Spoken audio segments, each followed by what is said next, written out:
సాక్షి TV ప్రసారాలను నిలిపివేయడం చట్టరీత్యా నేరం. సాక్షి టీవీ ప్రసారాల కోసం మీ స్థానిక కేబుల్ ఆపరేటర్ను వెంటనే సంప్రదించండి. డిటిహెచ్లో ఇంటర్నెట్లో కూడా సాక్షి టీవీ ప్రసారాలను వీక్షించవచ్చు. ఏపీ వైపు మోందా తుఫాన్ దూసుకొస్తుంది. ఆగ్నేయ బంగాళాఖాతంలో తీవ్ర వాయుగుండం ఏర్పడింది. గడిచిన 6 గంటల్లో గంటకు 6 కిలోమీటర్ల వేగంతో వాయుగుండం కదిలింది. రాబోయే 24 గంటల్లో తుఫాన్గా ఇది బలపడే అవకాశం ఉంది. మంగళవారం ఉదయానికి తీవ్ర తుఫాన్గా మారే ఛాన్స్ ఉంది. తుఫాను ప్రభావంతో కాకినాడ తీరం ఉప్పెనకు అవకాశం ఉండగా తుఫాన్ తీరం దాటే సమయంలో సాధారణం కంటే 1 మీటర్ ఎత్తున అలలు ఎగసి పడనున్నాయి. రేపు ఎల్లుండి కోస్తాంధ్రలో భారీ నుంచి అతి భారీ వర్షాలు కురుస్తాయని వాతావరణ శాఖ అంచనా వేసింది. దీంతో ప్రజలు అప్రమత్తంగా ఉండాలని ఏపీ విపత్తుల నిర్వహణ సంస్థ హెచ్చరించింది. ఒకసారి మా కరెస్పాండెంట్ అనిల్తో మాట్లాడదాం, మరిన్ని వివరాలు తెలుసుకుందాం. అనిల్, చెప్పండి, ఇంకా ఏం చెప్తోంది వాతావరణ శాఖ? సో అప్రమత్తంగా ఉండాల్సిన అవసరం అయితే కనిపిస్తోంది. ఇంకా అధికారులు ఏ రకంగా సమాయత్తమయ్యారు, ఏంటి మీ దగ్గర ఇన్పుట్స్? హరి, ఏపీకి మోంతా తుఫాను ముప్పు పొంచి ఉన్నట్టుగానే భావించాల్సి ఉంటుంది. రేపు ఎల్లుండి అత్యంత భారీ వర్షపాతం నమోదు కాబోతోంది. తీరంలోని అలలు ఉప్పెనలా ఎగసిపడేటువంటి అవకాశం ఉందని వాతావరణ నిపుణులు అంచనా వేస్తున్నారు. మొత్తంగా చూస్తే కనుక తుఫాను ముప్పు ఆ ఎఫెక్ట్ అంతా కూడా ఏపీ కోస్తా తీరంపై ఎక్కువగానే ఉండేట్టుగా కనపడుతుంది. వాతావరణ పరిస్థితులు ఏ విధంగా ఉండబోతున్నాయి, ఏ జిల్లాలకు ఏ అలర్ట్ జారీ చేశారు, ప్రజలు తీసుకోవాల్సినటువంటి జాగ్రత్తలు ఏంటి తెలుసుకుందాం. మనతో పాటు విశాఖ తుఫాను హెచ్చరికల కేంద్రం ముఖ్య అధికారి జగన్నాథ్ కుమార్ ఉన్నారు, మాట్లాడదాం. సార్, ఈ తుఫాను ముప్పు ఏ విధంగా ఉండబోతోంది, ఏ ప్రాంతాల్లో ఎంత మేర వర్షపాతం నమోదు కాబోతోంది, గాలుల తీవ్రత ఎలా ఉండబోతుంది, ఎటువంటి హెచ్చరికలు ఉన్నాయి?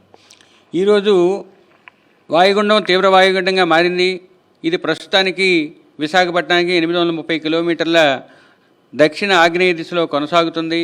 రాబోయే 24 గంటల్లో పశ్చిమ వాయువ్య దిశలో పయనించి తుఫానుగా మారి నైరుతి దానికి ఆనుకుని ఉన్న పశ్చిమ మధ్య బంగాళాఖాతంలో కొనసాగుతూ తదుపరి వాయువ్య దిశలోను తదనంతరం ఉత్తర వాయువ్య దిశలోను పయనం కొనసాగించి అది తీవ్ర తుఫానుగా పరిణామం చెందిన తర్వాత ఆంధ్ర రాష్ట్ర తీరం వెంబడి ఉన్న కళింగపట్నం మచిలీపట్నం మధ్యలో అనగా కాకినాడకు సమీపంలో కోస్తా తీరాన్ని 28వ తేదీ సాయంత్రం రాత్రి మధ్య ప్రాంతంలో తీరాన్ని తాకే అవకాశం ఉంది. తీరాన్ని తాకే సమయంలో గాలుల యొక్క వేగం 90 నుంచి 100 కిలోమీటర్లు, గరిష్టంగా 110 కిలోమీటర్ల వేగం ఉండే అవకాశం ఉంది.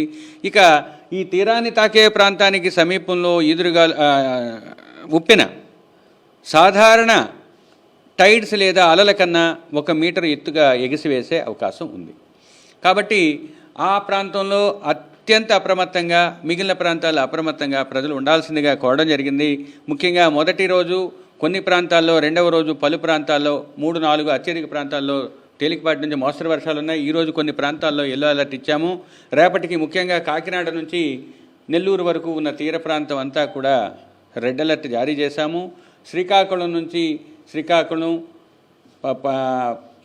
పార్వతీపురం మన్యం, విజయనగరం, విశాఖపట్నం, అనకాపల్లి, అల్లూరు సీతారామరాజు, ఈస్ట్ గోదావరి, ఏలూరు, ఎన్టీఆర్, గుంటూరు, పల్నాడు, తిరుపతి, చిత్తూరు, అన్నమయ్య, వైఎస్ఆర్ కడప, నంద్యాలలో రేపటికి భారీ నుంచి అతి భారీ వర్షాలు ఉండడం వలన ఆయా ప్రాంతాలకు ఆరెంజ్ అలర్టు, పశ్చిమ రాయలసీమలో ఎల్లో అలర్టు జారీ చేశాము.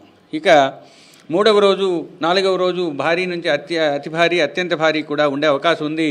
శ్రీకాకుళం నుంచి బాపట్ల వరకు ఉన్న ప్రాంతం అంతా కూడా, ముఖ్యంగా పార్వతీపురం మన్యాన్ని మినహాయిస్తే ఈ ప్రాంతం అంతా కూడా రెడ్ అలర్ట్ ఇచ్చాము. అంటే ఆ ప్రాంతంలో అత్యంత భారీ వర్షాలు, భారీ నుంచి అతి భారీ వర్షాలు పడే అవకాశం ఉన్నాయి.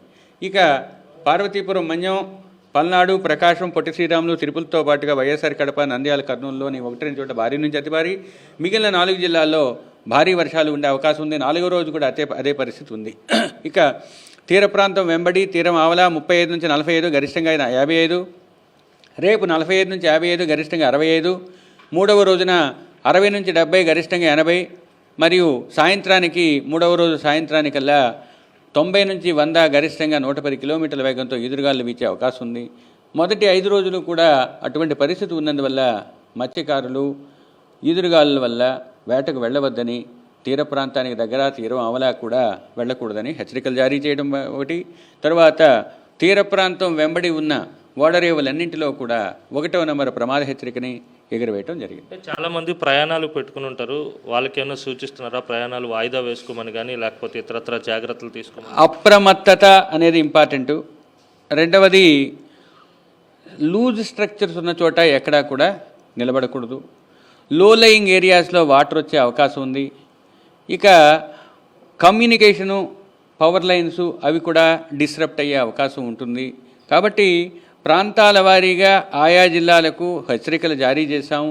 దూర ప్రయాణాలు వాయిదాలు వేసుకున్నా వేసుకోకపోయినా అప్రమత్తంగా ప్రయాణించాల్సిన అవసరం అయితే ఉంది. వాస్తవానికి నదీ పరివాహక ప్రాంతాల్లో 20 సెంటీమీటర్లకు పైగా, అంటే మీరు రెడ్ అలర్ట్ ఇచ్చినటువంటి అన్ని జిల్లాల్లో 20 సెంటీమీటర్లకు పైగా వర్షపాతం నమోదైతే తీవ్రమైనటువంటి వరదలు కానీ లేకపోతే నీరంతా కూడా వచ్చి చేరేటువంటి అవకాశం ఉంటుంది కదా, అలాంటి ప్రాంతాల ప్రజలు ఒకటి 2 రకాల అలర్ట్స్ ఉంటాయి.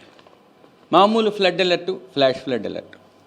వాటికి ఒకటి కోస్టల్ ఇనండేషన్స్ ఉంటాయి అని చెప్పడానికి తుఫాను తాకే సమయానికి ఒక 12 గంటల ముందు పోస్ట్ ల్యాండ్ ఫాల్ అవుట్లుక్ అనే ఒక వార్నింగ్ ఇస్తాము. ప్రతి గంటకు మేము నిఘా వేయటం వలన ఆ సమాచారాన్ని మరింత నిర్దిష్టంగా చెప్పటానికి అవకాశం ఉంటుంది. కాబట్టి ఇప్పుడు ప్రస్తుతానికైతే ఏమీ ఇవ్వకపోయినా 2వ రోజు తర్వాత అనగా 3వ రోజు నాటికి మీకు ఆ సమాచారం అందుతుంది. ఏ ఏ ప్రాంతాలకైతే ముప్పు ఉందో తెలియజేయటం జరుగుతుంది. దానికి తగ్గట్టుగా మీరు ప్రజలకు తెలియచేయడం జరుగుతుంది. తర్వాత ఎటువంటి వదంతుల్ని నమ్మవద్దని అందరికీ మీరు సలహాలు ఇవ్వాల్సిందిగా కోరడం జరుగుతుంది. ఇది మొత్తం మీద ఏపీ వ్యాప్తంగా కూడా తుఫాను ముప్పు పొంచి ఉన్నట్టుగానే భావించాల్సి ఉంటుంది. ఒకసారి మనం మ్యాప్ చూస్తే కనుక ఇది రేపు 27వ తేదీ మ్యాపు.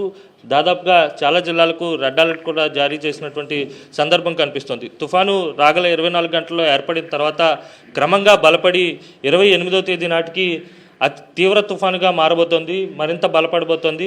అందుకు అనుగుణంగా కోస్తా తీరం వెంబడి ఉన్నటువంటి అన్ని జిల్లాలకు రెడ్ అలర్ట్ జారీ చేసింది వాతావరణ శాఖ. ముఖ్యంగా కాకినాడ సమీపంలో తుఫాను తీరాన్ని తాకేటువంటి అవకాశం ఉన్న నేపథ్యంలో ఆయా ప్రాంతాల ప్రజలు అత్యంత అప్రమత్తంగా ఉండాలి. అలాగే అలలు కూడా సాధారణం కంటే 1 మీటరు లేదా అంతకంటే ఎక్కువ ఎగసిపడేటువంటి అవకాశం ఉన్న నేపథ్యంలో అత్యంత జాగ్రత్తలు తీసుకోవాలని చెప్పి వాతావరణ శాఖ సూచిస్తుంది. అలాగే ప్రయాణాలు చేసేవారు కూడా అప్రమత్తతో ఉండాలని కూడా వాతావరణ శాఖ హెచ్చరిస్తుంది. మరోవైపు గాలుల తీవ్రత అత్యధికంగా ఉంటుంది కనుక మత్స్యకారులు ఎట్టి పరిస్థితుల్లో వేటకు వెళ్ళరాదని, ఇప్పటికే వేట చేస్తున్న వారు ఎవరైతే ఉంటారో వారంతా సురక్షిత ప్రాంతాలకు రావాలని వాతావరణ శాఖ సూచిస్తుంది. మొత్తంగా చూస్తే కనుక అత్యధికంగా 110-120 కిలోమీటర్ల వేగంతో గాలులు ఉండేటువంటి అవకాశం అయితే కనిపిస్తుంది. మోంతా తుఫాను ప్రభావం ఏపీపై అత్యధికంగా ఉండబోతోంది.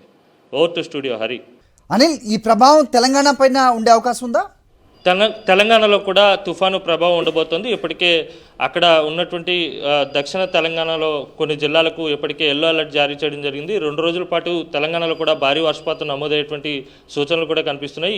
ఇటు ఏపీతో పాటు తెలంగాణలో కూడా పెద్ద మొత్తంలో వర్షపాతం నమోదు కాబోతోంది. ముఖ్యంగా మోంతా తుఫాను ప్రభావం అంతా కూడా కోస్తా జిల్లాలపై ఉండేటువంటి అవకాశం కనిపిస్తుంది. ఇటు దక్షిణ కోస్తాతో పాటు ఉత్తర కోస్తాలో ఉన్నటువంటి అన్ని జిల్లాలకు రెడ్ అలర్ట్ కొనసాగబోతోంది. గాలుల తీవ్రత కూడా ఉండబోతోంది. హరి.